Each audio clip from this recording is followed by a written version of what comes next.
are constantly talking about flat sketches, but I don't think anybody really discusses what they actually are and why we need to use them. We just kind of know that we need to know how to draw them, right? Or what's a stylized flat sketch? What is a float? There's so many different types of sketches that designers use. I actually had a colleague who once told me he'd never even heard of the term float.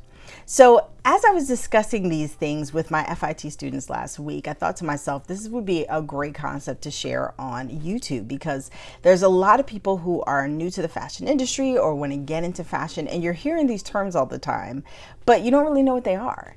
So let's dive into the differences. A flat sketch is a two-dimensional technical drawing of your design. So if you laid your garment flat on the ground, what would a drawing of that look like? That's what your flat sketch would be. Flats are traditionally used to create tech packs and given to a technical designer, pattern maker, or seamstress, so they have a clear understanding of what your garment should look like. However, in more recent years, flat sketching has become a much more essential skill for a designer, particularly anyone working in ready-to-wear. Your sketch is seen by many departments, including sales, sourcing, and production. They may also appear on color CADs, line sheets, even catalogs, all tools used by your business unit to merchandise, track, and sell the line. The opposite of a flat sketch is a float. These sketches are much more stylized and resemble more of a fashion figure, but without a body.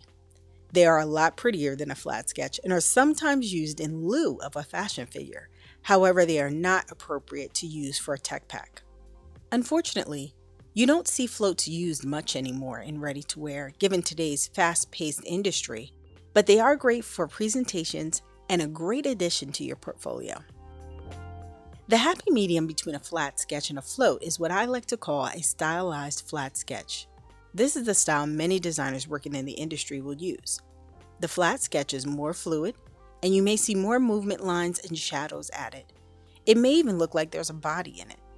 Designers sketch this way because most flat sketches in today's industry aren't just shared internally. They are also seen by buyers, salespeople, merchants, and they need to have a little more personality for people to understand silhouette and fit expression. That's where the slight styling comes into play. This all helps to give the viewer a sense of how the garment should fit and drape and doesn't feel so stiff like a more traditional technical sketch. What's also great is that most of the time you can still use the same sketch for your tech pack, just removing the shadows and extra expression lines, which eliminates the need to have two sets of sketches. There's also the quick working sketch, which we like to call a rough, which is just for you to get your ideas out of your head and onto paper. And then, of course, there's the fashion illustration, which conveys the overall attitude and look of your design. So I hope this helped to convey a clear understanding of all the different types of sketches that a fashion designer uses, why we use them, and when we use them. Thanks for watching this week's video. Hope you enjoyed it. Be sure to like and share if you liked the video, as well as subscribe if you want to see more videos like this one. Have a great week, and I'll see you next time.